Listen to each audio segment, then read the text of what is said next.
बिस्मिल्लाहिर्रहमानिर्रहीम। रात का काला अंधेरा चारों तरफ फैला हुआ था।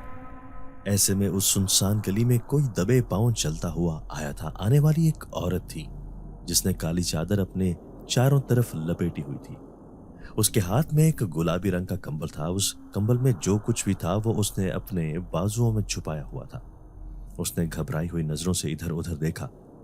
जब उसे यकीन हो गया कि उसे आते जाते किसी ने नहीं देखा, तब वो उस दरख्त के नीचे आकर खड़ी हो गई थी। यह दरख्त 100 साल पुराना था। इसकी शाखें जमीन को लगती थी। इस दरख्त के नीचे कचरा भी पड़ा हुआ था जो इस कॉलोनी के लोगों का ही फेंका हुआ था। फिर उसने अपने बाजुओं में से सिर्फ वो गुलाबी रंग का कंबल निकाला और उस कचरे के ढेर पर उस कंबल को रखकर अलविदाई नजरों से उसे देखती अंधेरे में गायब हो गई। उस दरख्त पर बैठा एक वजूद बड़े गौर से उस औरत को देख रहा था। ये वजूद उस औरत की अजीब हरकतों को समझ नहीं पाया था। तभी अचानक कंबल में से कोई नन्हा सा वजूद कसमसाया और किसी के रोने की धीमी सी आवाज गूंजी। वो दरख्त पर बैठा हुआ वजूद बेसाख्ता चौंक उठा। उस कंबल में एक नन्हा सा फूल लेटा हुआ था जो शायद भूख लगने की वजह से रो रहा था। अब उस दरख्त पर बैठे वजूद के अंदर बेचैनी ने सर उठाया और वो बेताबी से किसी इंसान के आने का मुंतजिर था कि कोई आए और उस नन्हे से फूल को यहां से उठाकर ले जाए। आधा घंटा गुजर गया लेकिन किसी इंसान का यहां से गुजरना हुआ था। वैसे भी आधी रात का पहला सन्नाटा ये बता रहा था कि सारे ही लोग अपने बिस्तरों में दुब के ख्वाब खरगोश के मजे ले रहे हैं। उस वजूद की बेचैनी हद से ज्यादा थी और उस नन्हे फूल के लिए बहुत परेशान था। तभी अचानक एक आवारा कुत्ता एक गली से नमूदार हुआ। वो धीरे धीरे करके उस कचरे की जानिब बढ़ रहा था। जानता था कि यहाँ जरूर मेरे कोई ना कोई खाने की चीज मौजूद होगी। इससे पहले कि वो मुंह मारता हुआ उस नन्हे फूल के पास पहुंच जाता, अचानक ही ऊपर बैठा वजूद झपट कर आया और उसे अपने बाजुओं में उठा लिया। आज इस धरती पर एक नई कहानी रकम होने वाली थी। एक जिनजाद एक नन्हे आदमजादी को उठाकर अपने साथ ले जा रहा था। अरे साबिर, ये तू किसको उठाकर अपने साथ ले आया है? वो उसकी जिनजादी बहन थी जो उससे बड़े गुस्से से पूछ रही थी। वो लापरवाही से कहने लगा, ये नन्हा सा फूल मुझे कचरे के ढेर से मिला है। ना जाने कौन बदबख्त औरत थी जो इसे यूं फेंक कर चली गई थी। वो उसकी बहन जो जिनजादी थी गुस्से से कहने लगी, अरे तो पड़ा रहने देते इसे वहीं पर। क्या तू इसे पालेगा? तू भूल गया कि तू एक जिनजाद है जबकि ये एक इंसान की औलाद। फिर उस जिनजाद ने हतमी लहजे में कहा, हाँ मैं पालूंगा इस नन्ही बच्ची को। मैं ही इसकी माँ बनूंगा और मैं ही इसका बाप। उसके लहजे की मजबूती देखकर उसकी जिनजादी बहन खामोश हो गई थी। जानती थी कि साबिर जिनजाद अगर एक बार जो फैसला कर रहे उससे पीछे नहीं हटता। मैं कब से अपने बाबा के आने की मुंतजर थी। आज मेरे स्कूल का रिजल्ट आना था और मैं उन्हें अपने साथ लेकर जाना चाहती थी। वो आए तो उन्होंने नया कुर्ता पहना हुआ था। मैं उन्हें देखकर खुश हुई। फिर कहने लगी, बाबा इस कुर्ते में आप बहुत प्यारे लग रहे हैं। मेरी तारीफ पर मुस्कुरा दिए। फिर कहने लगे, अरे ये कुर्ता मैंने जभी तो नया मंगवाया है अपनी शहजादी के रिजल्ट के आने की खुशी में। अब मैं उनका हाथ थाम कर स्कूल जा रही थी। आज मेरी 5वीं जमात का रिजल्ट आना था। मुझे यकीन था कि इस बार भी हमेशा की तरह मैंने पहली पोजीशन हासिल करनी है। मेरा नाम रोशनी है। मैं अपने बाबा के साथ एक हंसी खुशी जिंदगी गुजार रही हूँ। मेरी माँ कौन थी मैं नहीं जानती। मेरे लिए पूरी कायनात मेरे बाबा ही हैं। वो मुझे अपनी जान से भी ज्यादा चाहते हैं। मेरे मुंह से निकली हुई फरमाइश वो चंद लम्हों में पूरी कर देते हैं। अभी मैं 10 साल की हूँ। उन्होंने मुझे एक निहायत अच्छे स्कूल में तालीम दिलवाई है। आज मेरा 5वीं जमात का रिजल्ट आना है और इसी खुशी में मैं अपने बाबा को अपने साथ लेकर स्कूल जा रही थी। स्कूल में एक बहुत बड़ा फंक्शन था। वहां पर एक जादूगर ने भी आना था लेकिन किसी वजह से वो जादूगर ना आ सका। सब बच्चों के साथ मैं भी बहुत उदास थी क्योंकि मैं भी उस जादूगर का जादू देखना चाहती थी।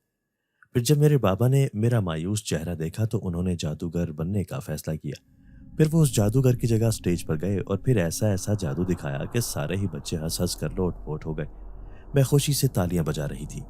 कोई भी बच्चा ये नहीं जानता था कि ये मेरे बाबा हैं क्योंकि आज मैं उन्हें पहली बार अपने स्कूल लेकर गई थी, वरना हर बार मेरे असरार करने पर वो जाते ही ना थे।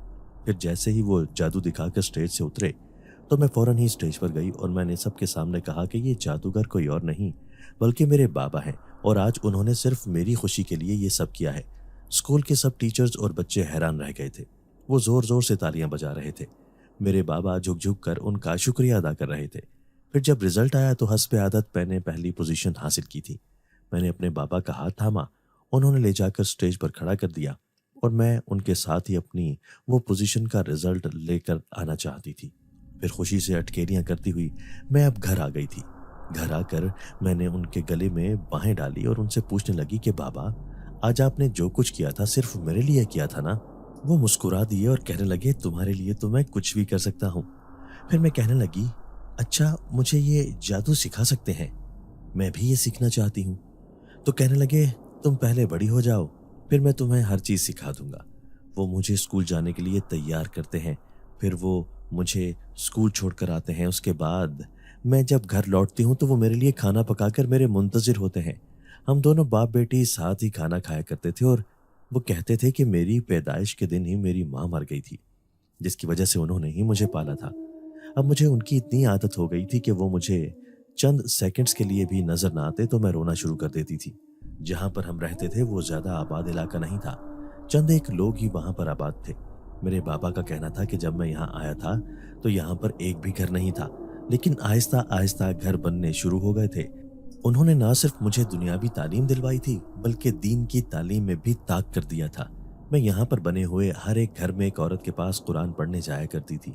कभी कभार वो मुझसे मेरी माँ के बारे में सवालात करती तो मैं उनके सवालात से बेजार हो जाती। मेरा नन्हा जहन उन सवालों को समझ ही ना पाता था। जब मैंने ये बात आकर अपने बाबा को बताई तो मेरे बाबा बहुत गुस्सा हुए, कहने लगे कि अभी मैं उस औरत को जाकर बताता हूँ। उसका काम है तुम्हें कुरान पाक पढ़ाना, ना कि तुम्हारी माजी को जानना। मैंने बड़ी मुश्किल से हंस हंस कर उनका गुस्सा ठंडा किया, क्योंकि उन्हें गुस्सा बहुत जल्दी आ जाया करता था और उतनी ही जल्दी चला भी जाता। फिर अगले दिन मैं स्कूल गई तो स्कूल के सारे बच्चे मुझसे जिद करने लगे कि रोशनी, हमने तुम्हारे घर जाना है। जिस तरह तुम्हारे बाबा ने स्कूल में जादू दिखाया था हम एक बार फिर देखना चाहते हैं। मैं उनकी बात सुनकर खुश होकर सोचने लगी कि मेरे बाबा का जादू उन्हें बहुत पसंद आया है, तभी तो ये मेरे साथ जाकर देखना चाहते हैं। इसलिए खुशी खुशी मैं उन सब बच्चों को लेकर घर आ गई। फिर मेरे असरार करने पर मेरे बाबा ने उन्हें जादू तो दिखा दिया, लेकिन उनके जाने के बाद वो मुझ पर नाराज थे। मुझे कहने लगे कि देखो बेटा, आज तो मैंने तुम्हारी जिद की वजह से उन्हें ये सब करके दिखा दिया है, लेकिन आइंदा तुमने कभी किसी को साथ लेकर नहीं आना। इस तरह से हम दोनों मुश्किल में पड़ जाएंगे। मैं उन्हें किसी सूरत नाराज नहीं देखना चाहती थी, इसलिए फौरन ही उनसे वादा कर लिया कि मैं अब दोबारा कभी भी किसी बच्चे को लेकर नहीं आऊंगी। फिर 2-3 दिन बाद वो बच्चे दोबारा मुझसे कहने लगे कि हमने तुम्हारे घर चलना है, तो मैंने उन्हें साफ मना कर दिया। भले ही वो मुझसे नाराज हो जाते, लेकिन मैं अपने बाबा की नाराजगी नहीं बर्दाश्त कर सकती थी, इसलिए मुझे उनकी नाराजगी की कोई परवाह नहीं थी। मेरे बाबा ज्यादा किसी से मिलना जुलना पसंद नहीं करते थे और मैं भी उनकी हिदायत पर किसी भी बच्चे के साथ ना खेलने जाती और ना ही मोहल्ले पड़ोस में किसी के घर जाया करती थी। हाँ, लेकिन बस एक औरत थी जिससे मैं कुरान पाक पढ़ने जाती थी, उसी के घर मेरा आना जाना था। वो बड़े प्यार से मेरे गाल पर हाथ फेरती और कहती, तुम कितनी प्यारी बच्ची हो, तुम्हारे बाबा तो तुमसे बिल्कुल भी नहीं मिलते। मेरा ख्याल है कि तुम बिल्कुल अपनी माँ पर गई होगी। मैं उसे लापरवाही से कहती कि मुझे मालूम नहीं कि मैं किस पर गई हूँ, क्योंकि मैंने अपनी माँ को आज तक नहीं देखा। सकीना बाजी हैरत से मुझे कहती, अच्छा तुमने उसकी कोई तस्वीर तो देखी होगी ना? क्या तुम्हारे घर में तुम्हारी माँ की कोई तस्वीर भी नहीं है? मैं नफी में सर हिला देती, फिर कहती कि नहीं, मेरे घर में कोई तस्वीर नहीं है, ना ही मेरी माँ की, ना मेरे दादा दादी की और ना ही मेरे नाना नानी की। मुझसे सवाल करती कि अच्छा तुम्हारे बाबा इतनी अजीब तबीयत के क्यों हैं? वो ना तो किसी मोहल्ले के आदमी से मिलना जुलना पसंद करते हैं और ना ही किसी का आना जाना। वो सबसे अलग थलग क्यों रहते हैं? सकीना बाजी की मुश्किल बातें मैं समझ ना पाती थी, इसीलिए अब मैं बेजार होने लगी थी। दिल चाहता था कि उनके घर आना जाना छोड़ दूं। जब भी तो बाबा मुझे सबसे अलग रखते थे, क्योंकि सब लोगों की आदत है इतने उल्टे सीधे सवाल करने की। फिर दूसरे दिन मेरे नन्हे जहन में सकीना बाजी का सवाल कलबला रहा था, इसलिए मैं बाबा से पूछ बैठी कि बाबा, मुझे अपनी माँ की तस्वीर देखनी है। वो कैसी दिखती थी? क्या वो बिल्कुल मेरे जैसी थी? मेरे सवाल पर बाबा खामोश हो गए और कहने लगे कि पता नहीं बेटा, वो औरत कोई अच्छी औरत न थी, बहुत जालिम थी। मैं अपने बाबा के मुंह से अपनी माँ के बारे में यह बात सुनकर हैरान थी, इसीलिए खामोश हो गई। स्कूल में जल्द ही छुट्टियां होने वाली थी, इसीलिए मैं बाबा से कहने लगी कि हम कहीं घूमने चलते हैं। तो वो मुझसे कहने लगे कि ठीक है, मैं तुम्हें एक ऐसी जगह पर ले जाऊंगा जो तुमने आज से पहले कभी ना देखी होगी। मैं उनकी ये बात सुनकर खुश हो गई। सोचने लगी कि जरूर वो मुझे किसी पहाड़ी या झील पर लेकर जाएंगे। मैं जल्दी जल्दी तैयारी करने लगी। फिर अपने बाबा से कहने लगी कि मुझे जहाँ घूमने जाना है वहां जाने के लिए प्यारे प्यारे कपड़े भी चाहिए। मेरी फरमाइश की देर थी कि उन्होंने शाम होते ही इतने सारे कपड़े मेरे सामने लाकर रख दिए। वो सब प्यारे प्यारे फ्रॉक थे। मैंने एक फ्रॉक पहनकर देखा तो मैं बिल्कुल एक खूबसूरत शहजादी की तरह दिख रही थी। मैं उन्हें जाकर दिखाने लगी तो ना जाने क्यों उनकी आंखों में आंसू चमकने लगे। फिर वो रोते हुए मुझसे कहने लगे कि मैं उन्हें कभी छोड़ के तो नहीं जाऊंगी। मैंने अपने नन्हे हाथों से उनके आंसू साफ किए और कहने लगी कि बाबा, ये बात आपके जहन में आई कैसे? मैं आपको कभी भी छोड़ के नहीं जाऊंगी। मैंने हमेशा आपके साथ रहना है। मेरी बात पर वो खुश होकर मुस्कुरा दिए। दूसरे दिन ही स्कूल की छुट्टियां होने के बाद हमने सारी तैयारियां मुकम्मल कर ली थी। हम दोनों बाप बेटी किसी खास जगह पर घूमने जा रहे थे कि बाबा ने अच्छी तरह दरवाजा बंद किया और मुझे लेकर पैदल ही चलना शुरू हो गए। पैदल चल के मैं थक गई तो उन्होंने मुझे कांधे पर बिठा लिया। अब नींद से बेहाल मैंने वहीं आंखें मूंद ली और अपने बाबा के कांधे से टेक लगाकर सो गई। मुझे सोते हुए ऐसा महसूस होता जैसे मैं किसी झूले पर बैठी हूं और मुझे झूला देने वाला कोई और नहीं बल्कि मेरा बाबा ही था। फिर जब मैं नींद से जागी तो मैं एक बड़े से घर में मौजूद थी। वो घर इंतहाई खूबसूरत था, जा बजा खूबसूरत दरख्तों और फूलों से सजा हुआ। मैं ये देखकर खुश हुई कि इस घर में जा बजा नन्हे बच्चे खेलने में मसरूफ थे, लेकिन वो सब मुझसे छोटे थे। तभी मेरी नजर एक औरत पर पड़ी जो खाना बनाने में मसरूफ थी। उनके बराबर में एक कुर्सी रखी थी जिस पर मेरे बाबा बैठकर उनसे बातें कर रहे थे। उनकी बातें मेरे कानों में पड़ी तो मैं गौर से उनकी बातें सुनने लगी। वो औरत मेरे बाबा से कह रही थी कि साबिर, तुमने तो बिल्कुल ही इस लड़की के चक्कर में आकर हमारी दुनिया से ताल्लुक तोड़ कर रख दिया है। अब आज इतने सालों बाद आखिर क्या लेने आए हो तुम यहाँ पर? वो काफी गुस्सीली औरत महसूस हो रही थी। मेरे बाबा का नाम साबिर था। वो औरत यकीनन बाबा की रिश्तेदार थी। फिर बाबा उस औरत से कहने लगे कि आज इतने सालों बाद मुझे कुछ सीखने की ख्वाहिश खींच लाई है।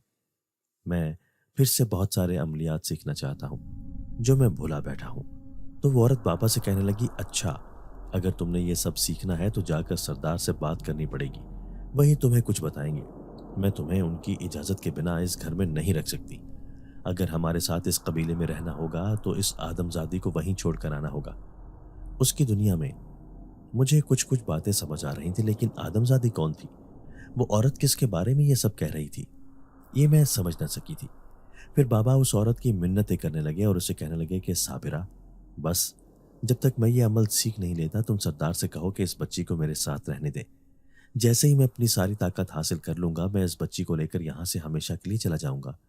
लेकिन वो औरत तंग कर कर कहने लगी, अरे, जब तुमने रहना ही इंसानों की दुनिया में है तो फिर हम जिन जातों की ताकत हासिल करने का क्या फायदा?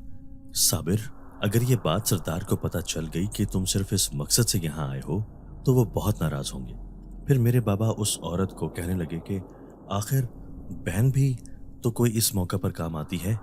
तुम मेरी बहन हो, मुझे यकीन है कि तुम हरगिज सरदार को यह राज नहीं बताओगी कि मैं सिर्फ अपनी ताकत बढ़ाने के अमलियात सीखने इस कबीले में वापस आया हूँ। बाबा के मुंह से यह बात सुनकर मुझे मालूम हो गया कि वो औरत बाबा की बहन लगती थी। तभी मैंने दोनों की शक्लों पर गौर किया तो मालूम हुआ दोनों ही की शक्लें मिलती जुलती थीं। मैं उन बच्चों के साथ खेलने लगी। फिर हैरान हो गई, उछल उछल कर वो दीवारों पर यूं चढ़ रहे थे जैसे उन्हें बहुत प्रैक्टिस हो। फिर मैं एक बच्चे से कहने लगी कि तुम दरख्त पर झूला बांधो, हम झूला झूलते हैं। फिर उनमें से एक बच्चा जो सबसे बड़ा था वो रस्सी लेकर आया और उसने एक प्यारा सा झूला बांध दिया कि जैसे ही मैं झूले पर बैठी तो पीछे खड़े हुए बच्चे ने मुझे इतने जोर से झूला दिया कि मैं बहुत ऊंचाई पर चली गई थी। मेरा दिल जोर से दहल गया और मैं चीखें मार मार कर रोने लगी। मैं झूला रोकने की कोशिश कर रही थी लेकिन वो रुकने का नाम ही नहीं ले रहा था, बल्कि मुसलसल आगे पीछे हुए जा रहा था। मेरी चीखें सुनकर मेरे बाबा दौड़ते हुए आए और उन्होंने एक ही झटके से झूले को रोककर मुझे उतार लिया। फिर वो पास खड़े हुए बच्चे को डांटने लगे कि उसने ऐसी हरकत क्यों की। वो औरत गुस्से से बाबा को कहने लगी कि आखिर ये जिनजात हैं, ये तो ऐसी हरकत करेंगे ना, तुम इस आदमजादी को लेकर ही क्यों आए हो मेरे घर? मैंने आज तक किसी का गुस्सा भरा लहजा ना देखा था। उस औरत की ऐसी जबान देखी तो मेरा दिल उदास हो गया। फिर मैं रोने लगी और बाबा से कहने लगी कि बाबा, मुझे घर वापस जाना है, मुझे नहीं रहना यहाँ पे। फिर बाबा ने प्यार से मुझे बहलाया, मुझे कहने लगे कि चलो मैं तुम्हें बहुत अच्छी जगह पर लेकर चलता हूँ। अब उन्होंने मेरा हाथ थामा और मुझे लेकर एक दूसरे घर में आ गए। वो घर था या कोई महल, इतना खूबसूरत, मेरी सोचों से भी ज्यादा। ऐसा महल तो मैंने अक्सर कहानियों में देखा था। कहानियों वाली वो किताब जो मेरे स्कूल से मिली थी, उसमें ऐसे ही महलों का जिक्र होता था। फिर बाबा मुझे लेकर एक लंबे चौड़े आदमी के सामने खड़े हो गए। उसने एक ऐसी लंबी पोशाक पहनी हुई थी, उसके गले में एक खूबसूरत मोतियों की माला थी। वो खड़े होकर बड़े गौर से मेरे बाबा को देख रहा था। मेरा बाबा ना जाने क्यों उसके सामने इतना घबराया हुआ सर झुकाकर खड़ा था। फिर वो आदमी मेरे बाबा से कहने लगा कि क्या हुआ साबिर, आज 10 साल बाद तुम्हें याद आ गई अपने कबीले की। फिर मेरे बाबा उससे कहने लगे कि मैं माफी चाहता हूँ सरदार, एक ना एक दिन आना तो था मुझे वापस इस कबीले में। इतने दिन अपनी गैर हाजिरी की वजह से मैं अपनी सारी वो रियाजत भूला चुका हूँ जो मैंने कई साल लगाकर हासिल की थी। आज मैं एक बेबस जिनजात हूँ। फिर सरदार कहने लगा कि ठीक है, अगर तुमने यहाँ आने का फैसला कर ही लिया है तो मुझे तुम्हारे यहाँ आने पर कोई एतराज नहीं। लेकिन ये लड़की जो एक आदमजादी है, तुमने इसे यहाँ लाकर गलती की है। ऐसा ना हो कि यह तुम्हारी कमजोरी बन जाए। बाबा उस सरदार से कहने लगे कि नहीं सरदार, ऐसा नहीं होगा। ये लड़की मेरे बगैर एक सेकंड नहीं रह पाती है। मैं फिर भला किसके हवाले करके आता। आप जानते हैं कि इस नन्हे से फूल को मैंने तब से पाला है जब ये सिर्फ चंद घंटे की थी। वो सरदार कहने लगा कि हाँ, मैं अच्छी तरह जानता हूं तुमने इस आदमजादी की खातिर अपने इस पूरे कबीले को छोड़ दिया था। ये बच्ची निहायत खूबसूरत है। मैं नहीं चाहता कि किसी शैतानी जनजात की नज़र इसकी मासूमियत पर पड़े और वो उसे अपने साथ ले जाए। इसलिए इन अमलियात को सीखने के साथ साथ इसकी हिफाजत भी करना होगी। वो बड़ी अजीब सी बातें कर रहे थे। जिनजात, शैतान, अमलियात, मुझे कुछ समझ ना आ रही थी कि ये क्या कह रहे हैं। मैं तो उस गुड़िया को देख रही थी जो एक गुलाबी रंग की गुड़िया उस सरदार के तख्त के पास रखी हुई थी। उसके बाल सुनहरी रंग के थे। वो अपनी नीली आंखों से बस सामने देखे जा रही थी। मेरी नजर उससे हटने का नाम न ले रही थी। जैसे ही बाबा वापस आने लगे, मैंने उनका हाथ थाम लिया। फिर बाबा के कान में सरगोशी करने लगी कि मुझे वो गुड़िया चाहिए। वो देखिए कितनी प्यारी है। मेरी बात सुनकर बाबा कहने लगे कि नहीं बेटा, वो गुड़िया उस सरदार की है, हम उसे छू भी नहीं सकते। मैं मुंह बनाकर वापस लौट आई। पूरे रास्ते में बाबा का दिमाग खाती रही कि आपने उस गुड़िया को क्यों नहीं मांगा उस सरदार से। अगर आप कहते हैं कि मेरी बेटी को ये चाहिए तो वो जरूर दे देते। लेकिन बाबा ने मुझे बहलाने के लिए उस सरदार के महल से 2-3 फल तोड़कर मुझे दे दिए। जब मैंने वो फल खाए तो उनका जायका निहायत ही खुशगवार था। दिल चाह रहा था कि बस खाती ही रहूं। मेरे अंदर एक अच्छी बात थी कि मैं बहुत जल्द बहल जाया करती थी। जब भी मैं जिद करती तो बाबा मुझे किसी न किसी दूसरी बात में उलझा दिया करते थे और यूं मैं अपनी की हुई जिद बहुत जल्दी भुला दिया करती। अब हम बाबा की बहन के पास ही रहने लगे थे। उसके बच्चे तादाद में 1-2 नहीं बल्कि पूरे 12 थे। वो निहायत शैतान थे। अक्सर ही खेल खेल में मुझे निहायत शदीद चोट लग जाया करती थी। फिर बाबा ने सख्ती से उन्हें मना किया कि ये तुम्हारे जैसी नहीं है, इसीलिए इसके साथ आराम से खेला करो। बाबा की इस बात ने मुझे दुख पहुंचाया। मैं उन्हें कहने लगी कि आपने उनके सामने ये क्यों कहा कि मैं उन जैसी नहीं हूं, मैं उनसे ज्यादा अच्छी हूं। मेरी बात सुनकर वो बेसाख्ता हंसे। फिर कहने लगे तुम तो मेरी शहजादी हो, तुम्हारे जैसा तो कोई भी नहीं। अब वो जो बाबा की बहन थी, अगरचे वो गुस्से वाली औरत दिखाई देती थी, लेकिन वो बड़े मजे मजे के खाने बनाया करती और सबसे पहले बाबा के पास ला कर रखती थी। बाबा वैसे भी मेरे बगैर खाना ना खाते थे, इसीलिए फौरन ही मुझे आवाज देकर अपने पास बुलाते और फिर मैं और बाबा साथ बैठकर खाना खाया करते थे। वो औरत ना जाने क्यों इस बात पर बुरी तरह चिढ़ जाया करती थी। अब मैं सुबह सवेरे सोकर उठती तो बाबा उस घर से गायब होते। वही बाबा की जो बहन थी वही मुझे खाना वगैरह दिया करती। मैं खाना खाकर उनके बच्चों के साथ खेलने लग जाती। मैं जानती थी कि बाबा की बहन मुझे पसंद न करती थी, लेकिन उसके बच्चे बहुत अच्छे थे। मैं उनसे कहती कि मैं तुम्हारी बड़ी बहन हूँ, तुम मेरा कहना माना करो। यूं ही हंसते खेलते दिन गुजर रहे थे। मुझे पता ही न चल रहा था। अब 2-3 दिन रह गए थे मेरी छुट्टियां खत्म होने में। मैं बाबा से असरार करने लगी कि मुझे वापस घर जाना है। बाबा ने मुझे कहा कि ठीक है, हम कल ही यहाँ से रवाना हो जाएंगे। बाबा की बहन उन्हें कहने लगी कि सोच लो साबिर, एक बार फिर तुम सरदार को धोखा देकर यहाँ से जा रहे हो। तुम्हारे जाने के बाद वो मुझसे सवाल जवाब करेंगे और अब अगर तुमने दोबारा इस कबीले में कदम रखा तो वो शायद ये पसंद न करें। मुझे उनके ऊपर गुस्सा आ रहा था जो मेरे बाबा को यहीं रुकने पर मजबूर कर रही थी। बाबा ने कहा कि मुझे अपनी इस बेटी के लिए उसी दुनिया में वापस जाना होगा, मुझे मजबूर ना करो। ये कहने के साथ ही उन्होंने सारा सामान उठाया और मेरा हाथ थाम कर उस बस्ती से बाहर निकल आए। मैंने पीछे मुड़कर देखा तो उनकी बहन बड़ी हसरत भरी नजरों से बाबा को देख रही थी। मैंने बाबा का चेहरा देखा तो मुझे हैरत हुई। उनकी आंखों में भी आंसू थे। और उनका चेहरा पूरा गीला हुआ पड़ा था। क्या वो भी अपनी बहन और इस बस्ती को छोड़कर ना जाना चाहते थे? मुझे उनकी उदासी अच्छी न लगी थी। मैं भी उदासी से सोचने लगी कि शायद बाबा मेरी वजह से मजबूर होकर यहाँ से जा रहे हैं। फिर कुछ दिनों बाद स्कूल खुल गए तो मैं ये बात सारी भूल चुकी थी। 3 साल यूं गुजर गए कि पता ही न चला। लेकिन मैं देख रही थी कि बाबा अब मजीद ताकतवर हो चुके थे। वो पहले से ज्यादा मेहनत मुशक्कत का काम बड़े आराम से कर लिया करते थे। पहले मैं 10 साल की थी, लेकिन अब 13 साल की एक कम उम्र लड़की बन चुकी थी और पहले से ज्यादा समझदार भी। इन 3 सालों में मैंने कुरान पाक भी पढ़ लिया था और वो बाजी जो मुझे पढ़ाया करती थी उनकी भी शादी हो गई थी। उन्होंने मुझे भी अपनी शादी पर बुलाया था, लेकिन बाबा ने मुझे शादी में जाने ही ना दिया। फिर एक दिन बाबा बाहर से लौटे तो बेहद परेशान नजर आए। वो आते ही चारपाई पर गुमसुम लेट गए थे। मैं उनसे ढेरों बातें करने लगी, लेकिन वो बस ऊँ हाँ में जवाब देते रहे। फिर उन्हें सोता हुआ देखकर मैं उठकर कमरे में आ गई। अचानक ही दरवाजा तेज तेज बजने लगा। बाबा फौरन ही चारपाई से उठे थे। उन्होंने मुझे फौरन बाजुओं से पकड़ा और एक कमरे में बंद कर दिया और फिर खुद दरवाजा खोलने चले गए। मैंने खिड़की में से झांक कर देखा तो हैरान रह गई। 3-4 लंबे लंबे खौफनाक चेहरे वाले काले रंग के आदमी बाबा से इससे बुरे लहजे में बात कर रहे थे। आज तक मैंने ऐसे इंसान न देखे थे। मैं परेशान सी हो गई। बाबा उनके सामने सर झुकाए खड़े थे। मैं कान लगाकर उनकी बातें सुनने की कोशिश करने लगी। वो खौफनाक चेहरे वाला आदमी बाबा से कह रहा था कि साबिर, तुमने अच्छा नहीं किया। बार बार सरदार को धोखा देकर इस कबीले से फरार हो जाते हो। आखिर तुम चाहते क्या हो? सरदार का कहना है कि तुमने अब जैसे ही कबीले में कदम रखा हम तुम्हें कत्ल कर देंगे। वो तुम्हारी शक्ल भी नहीं देखना गवारा करते, क्योंकि तुमने दोबारा उन्हें धोखा दिया है। मैं अब बड़ी हो गई थी, इसलिए कत्ल करने का मतलब अच्छी तरह समझती थी।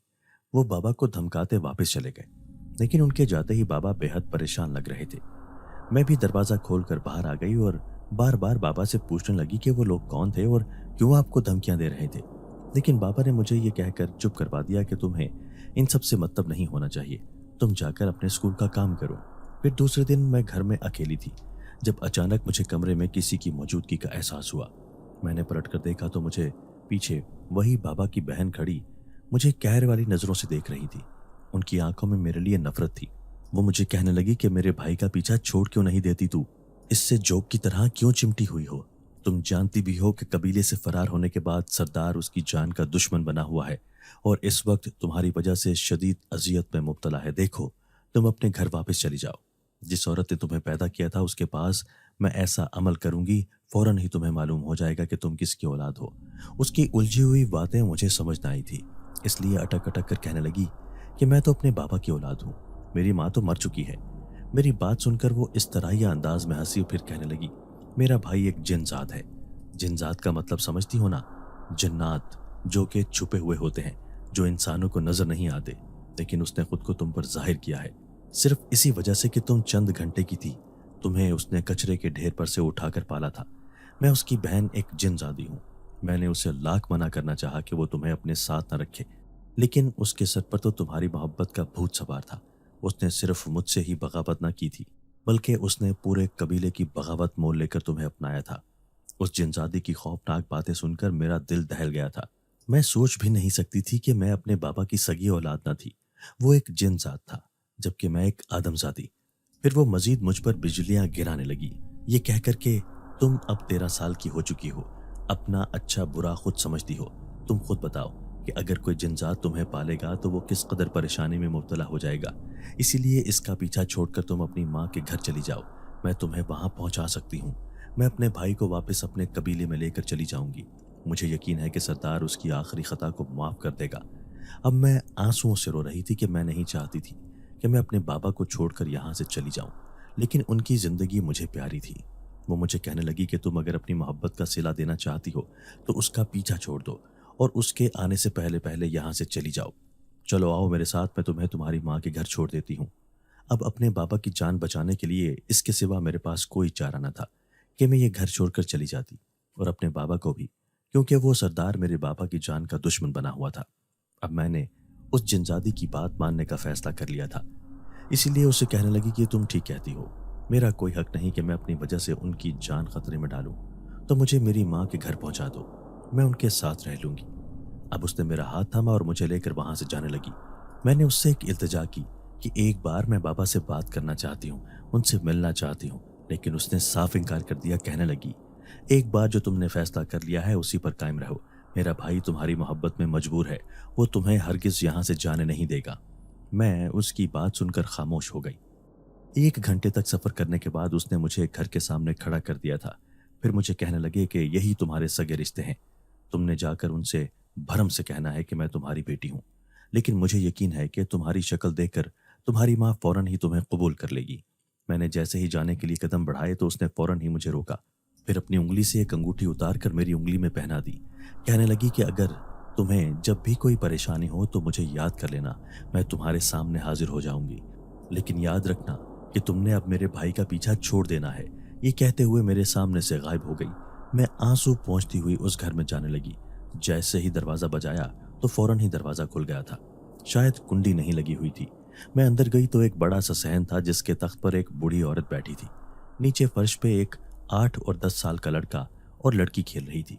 तभी एक औरत किचन से निकल कर आई। उसने मुझे बड़े गौर से देखा और फिर मैं भी उसे देखने लगी। हैरान रह गई कि उसकी और मेरी शक्ल बिल्कुल एक जैसी थी। वो मेरे करीब आकर रुकी और फिर अटक अटक कर कहने लगी, कौन हो तुम? मेरे मुंह से ना जाने ये अल्फाज कैसे निकले। मैंने उसकी आंखों में आंखें डालकर कहा, मैं तुम्हारी बेटी हूं। मेरा यह कहना था कि तख्त पर बड़ा जमान वो बुढ़िया फौरन उठकर खड़ी हो गई। फिर उस औरत से कहने लगी कि जीनत, ये लड़की क्या कह रही है? पागल तो नहीं हो गई? कहाँ, कौन है ये, कहाँ से आई है? और वो जीनत नाम की औरत जो बिल्कुल मेरे जैसी दिखती थी, वो मुंह पर हाथ रखकर खड़ी मुझे बेयकीनी नजरों से देख रही थी। फिर उस बूढ़ी औरत से कहने लगी कि अम्मा, ये लड़की ना जाने कौन है, मैं इसे नहीं जानती, चलो यहाँ से निकलो। वो मुझे धक्के देकर वहां से निकालना चाहती थी, लेकिन मैंने उसका हाथ पकड़ लिया और उससे कहने लगी, तुमने ही मुझे पैदाइश के फौरन बाद एक कचरे के ढेर पर फेंक दिया था। याद करो तुम, वो दिन जब तुमने मुझे पैदा किया था, मैं तुम्हारी नाजायज औलाद थी। इसीलिए वो जिनजाति मुझे सारी कहानी सुना चुकी थी, इसलिए मैंने बिना खौफ के उसे ये सब कहा था। अब घर के सारे ही लोग उसके इर्द गिर्द जमा हो गए थे। वो सबके बीच में नजरें झुकाकर खड़ी थी। तभी एक आदमी दरवाजे से चलता हुआ आया। अब उसकी बूढ़ी माँ उसे खूब चीख चीख कर ये कहानी सुना रही थी। फिर अपने बेटे से कहने लगी कि निकालो इस जलील औरत को यहाँ से। देखो, इसका गुनाह आज 13 साल बाद इसके सामने आकर खड़ा हो गया है। फिर वो आदमी उस औरत जीनत से कहने लगा कि क्या मेरी माँ सच कह रही है? क्या ये लड़की वाकई में तुम्हारी औलाद है? अब मेरे जैसे दिखने वाली वो औरत बिल्कुल चुप खड़ी थी। उसकी खामोशी ही उसका इकरार थी। तभी वो बुढ़िया जो उसकी सास थी, वो आगे बढ़ी। अब वो मुझे और उस औरत को धक्के देकर यहाँ से इस घर से निकालने लगी। तभी उस आदमी ने उस बुढ़िया का हाथ पकड़ लिया और कहने लगा, अम्मा, ये लड़की सिर्फ जीनत की नहीं, मेरी भी औलाद है। इस आदमी का ये इंकशाफ सुनकर मैं खुद भी हैरान रह गई थी, जबकि उसकी माँ की आंखों में बेयकीनी की कैफियत थी। अब जीनत भी सर झुकाकर खड़ी थी, क्योंकि वो अच्छी तरह जानती थी कि उसका शौहर भी इस जुर्म में बराबर का शरीक था। फिर जीनत उस अपनी सास से कहने लगी कि अम्मा, मैं और जमील एक दूसरे से बेपनाह मोहब्बत करते थे। हम छुप छुप कर मिला भी करते थे। ये उस जमाने की बात है जब मैं कॉलेज में पढ़ा करती थी और जमील अपने बाप के साथ दुकान पर काम करता था। मैं अक्सर उसकी दुकान पर सामान लेने जाया करती थी। वहीं पर मेरी जमील से दोस्ती हो गई थी। जब कॉलेज की पढ़ाई को 2 साल हो गए तो मेरे माँ बाप मेरे लिए रिश्ता ढूंढने लगे। फिर मैंने जमील पर जोर देना शुरू कर दिया कि तुम अपने माँ बाप को मेरे घर भेजो। उस दौरान जमील के माँ बाप किसी सूरत भी इस रिश्ते पर राजी न थे। उधर मैं भी मुसलसल रोए जा रही थी, क्योंकि मेरे माँ बाप किसी दूसरी जगह मेरा रिश्ता करने पर राजी हो गए थे। जब ये सारी बात मैंने जमील को बताई तो उसने मुझे मशवरा दिया कि हम दोनों कोर्ट मैरिज कर लेते हैं। अगर हमारी शादी हो गई तो फिर कोई कुछ भी ना कर सकेगा। मैं बखुशी उसकी बात पर राजी हो गई, क्योंकि मैं उसे बहुत चाहती थी। फिर 2 दिन बाद जाकर मैंने और जमील ने कोर्ट में जाकर निकाह कर लिया। हम दोनों इस बात पर बहुत खुश थे। उधर मेरे माँ बाप ने दूसरी जगह मेरी मंगनी कर दी थी, लेकिन जमील ने मुझे समझा दिया था कि तुम अभी चुप रहना, मंगनी हो जाने दो, मंगनी से कोई फर्क नहीं पड़ता। अब हम बाहर भी मुलाकातें करने लगे थे, क्योंकि दुनिया वालों की नज़रों में बज़ाहिर हमारा कोई रिश्ता न था, लेकिन हम जानते थे कि हमने निकाह कर लिया है। फिर बात जब बिगड़ी, जब 3 महीने बाद मुझे ये पता चला कि मैं उम्मीद से हूँ, ये खबर मेरे ऊपर बिजली बनकर गिरी। अब मैं जमील से कहने लगी कि अगर तुमने कुछ ना किया तो मैं खुदकुशी कर लूँगी। जमील भी इस बात पर परेशान था। वो बराबर मुझे तसल्लियाँ देता रहा, लेकिन तसल्लियाँ देने से कुछ नहीं हो रहा था। वक्त का गुजरना था और फिर वक्त इतनी तेजी से गुजरा कि बच्चे की पैदाइश में सिर्फ 3 माह का अरसा रह गया। तभी अचानक जमील के घर वाले उस रिश्ते पर राजी हो गए और फिर जमील ने मौलवी साहब से बात करके सारा मसला बता दिया। उन्होंने कह दिया कि ठीक है, मैं दुनिया वालों के सामने तुम्हारा एक झूठा निकाहनामा पढ़ा दूंगा, वैसे तो तुम पहले ही इस लड़की से निकाह कर चुके हो, यूं सबके सामने हमारी शादी हो गई और हम दोनों मियाँ बीवी बन गए। लेकिन सबसे ज्यादा मसला उस होने वाले बच्चे का था। मैं ये बात सबसे छुपा छुपा कर थक गई थी। इसलिए जमील और मैं 3 माह के लिए किसी दूसरी जगह पर जाकर रहने लगे। हमने बहाना बनाया कि हम घूमने फिरने के लिए मरी जा रहे हैं। फिर जैसे उस बच्ची की पैदाइश हुई तो मैं निहायत परेशान थी। अगर हम उस बच्चे को दुनिया के सामने जाहिर कर देते तो सब हम पर शक करते कि ये शायद हमारी शादी से पहले का गुनाह है। और फिर उस वक्त हालात ऐसे थे कि हम लोगों को ये सब बता ही नहीं सकते थे। इसलिए जमील ने मुझे मशवरा दिया कि इस बच्ची को तुम किसी के पास छोड़ दो। लेकिन भला किसी दूसरे के बच्चे को कौन रखने पर तैयार होता है। इसलिए नाचार मैंने उसे उस जगह पर रख दिया जहां पर कोई ना कोई उसे उठा लेता। लेकिन शायद मैंने ये अपनी जिंदगी की सबसे बड़ी गलती की कि उसे वहां पर रखा जहां पर सिवाय कचरे के कुछ न था। लेकिन कहते हैं ना कि वक्त घूमकर फिर सामने आ ही जाता है, और ऐसे ही मेरे साथ हुआ। मेरा ये गुनाह आज मेरे सामने आकर खड़ा हो गया है, वो भी इस 13 साल की बच्ची की सूरत में। लेकिन अम्मा यकीन करें, ये बच्ची मेरी और जमील की है, ये किसी की नाजायज बच्ची नहीं। अब सब घर वाले खामोश थे। जमील भी चुप खड़ा था, क्योंकि वो भी अच्छी तरह से पहचान गया था कि वो ही उसका बाप है। मेरी माँ ने मुझे गले से लगाया, लेकिन मुझे उसके अंदर जरा भी ममता महसूस ना हुई थी, बल्कि मैं बहुत ओपरापन महसूस कर रही थी। वो शख्स जो मुझे अपनी बेटी कह रहा था, मुझे उसके मुंह से ये अल्फाज बेटे बिल्कुल भी अच्छा ना लगा था, क्योंकि मेरे लिए तो बाबा ही मेरा बाप था, मेरी दुनिया और मेरा सब कुछ था। अब उन लोगों ने मुझे अपना तो लिया था, लेकिन मैं उन्हें ना अपना सकी थी। मैं दिन रात मुंतजिर रहती कि अभी मेरे बाबा दरवाजे से आएंगे और मुझे अपने साथ ले जाएंगे। मेरी ये माँ जो मुझे कचरे के ढेर पर फेंक गई थी, आज वो मुझे बड़े प्यार से बात करती है और मेरे नाज नखरे भी उठाने की कोशिश करती है। लेकिन मेरे बाबा की जगह तो कोई नहीं ले सकता, इसलिए मेरे दिल में उसके लिए अभी तक कोई प्यार ना उभरा। फिर थोड़े दिन बाद उन्होंने मेरा दाखिला स्कूल में करवा दिया और मैं स्कूल आने जाने लगी। अब मैं 9वीं क्लास में आ चुकी थी। मुझे अपना आप यहाँ अजनबी लगता। अपनी पुरानी दोस्तें और ज़्यादातर अपना स्कूल याद आता। वहाँ मैं बड़े ऐश से रहती थी। यहाँ भी मेरे साथ कोई ज़ोर ज़बरदस्ती करने वाला नहीं था, लेकिन फिर भी मुझे उनसे कोई अपनापन महसूस नहीं होता था। यूं ही बिस्तर पर लेटे लेटे मैं सोचती कि जब बाबा ने मुझे घर में ना देखा होगा, उनकी क्या हालत हुई होगी। शायद उनकी जिनजादी बहन ने यह कह दिया होगा कि मैं अपनी माँ के पास जाना चाहती हूँ।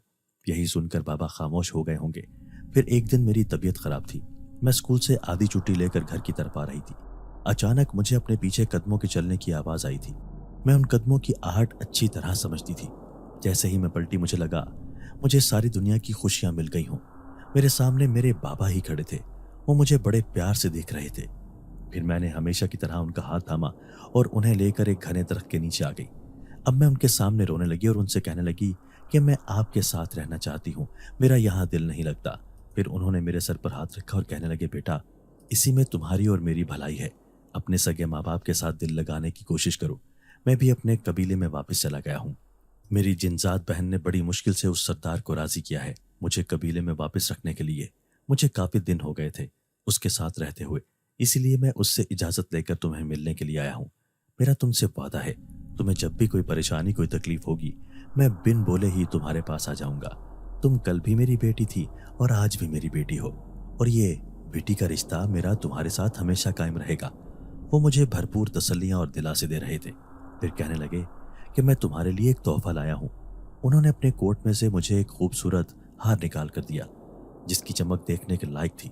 फिर मैं 2-3 घंटे तक अपने बाबा से बातें करती रही। वो मुझे समझाते रहे कि तुमने अब इन्हीं लोगों के साथ रहना है। यहाँ तुम्हारे सगे माँ बाप हैं, और कल को तुम्हारी शादी होगी तो रिश्ते वाले बड़े आराम से तुम्हें कबूल कर लेंगे, वरना मेरे साथ रहते हुए वो लोग कभी भी अपने बेटे की शादी तुम्हारे साथ ना होने देंगे। वो बड़े पुरमजा लहजे में मुझे कह रहे थे। मैं उनकी बात पर मुस्कुराने लगी।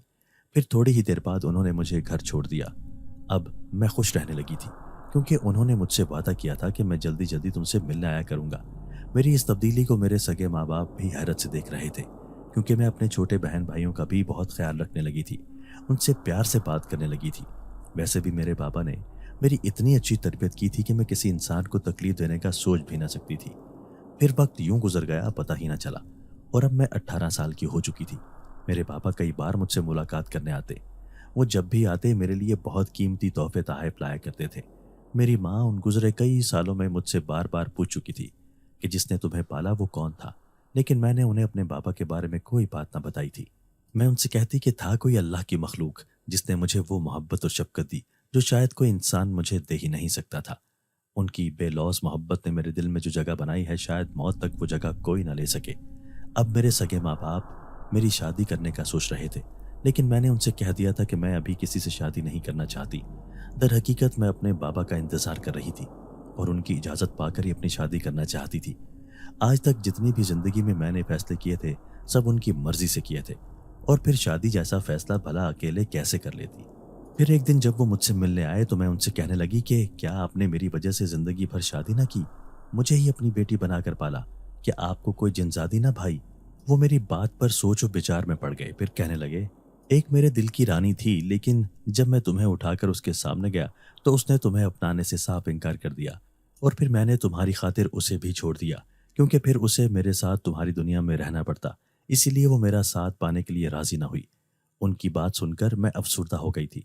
मैं कहने लगी कि आप आज भी इतने ही ताकतवर हैं, अभी भी चाहें तो शादी कर सकते हैं। फिर वो मुस्कुराते हुए कहने लगी कि ठीक है, मैं तुम्हारी बातों पर गौर करूंगा। मैं कभी कभी अपने नसीब पर रश्क करती हूँ कि जब मेरे सगे माँ बाप ने मुझे ना अपनाने का फैसला किया था, उसी वक्त कोई दूसरा था जो मेरी खातिर अपना सब कुछ छोड़कर मेरी दुनिया में आ गया था। लेकिन जैसे ही मेरे सगे माँ बाप मिले, उन्होंने भी मुझे अपनाकर मेरी ज़ात को मोतबर कर दिया था।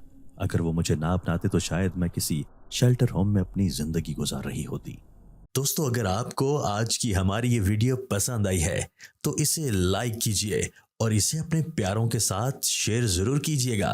और हाँ, अगर आपने अभी तक हमारा चैनल सब्सक्राइब नहीं किया तो हमारा चैनल सब्सक्राइब कर दीजिए और बेल आइकन भी प्रेस कर दीजिए, ताकि हमारी हर नई आने वाली वीडियो आपको बर वक्त मिल सके। अल्लाह हाफिज़।